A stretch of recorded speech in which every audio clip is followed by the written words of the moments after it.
sinok ng sinok yung sanggol.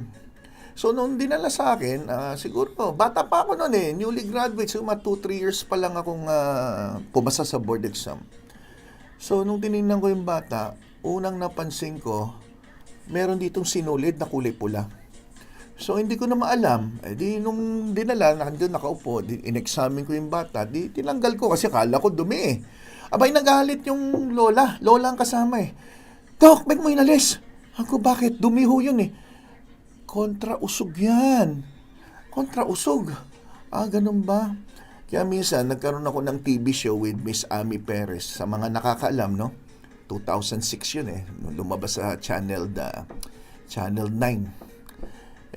Sabi ni Ami, Dok, Dari, totoo ba yung mga lawayan mo para daw hindi raw mausog?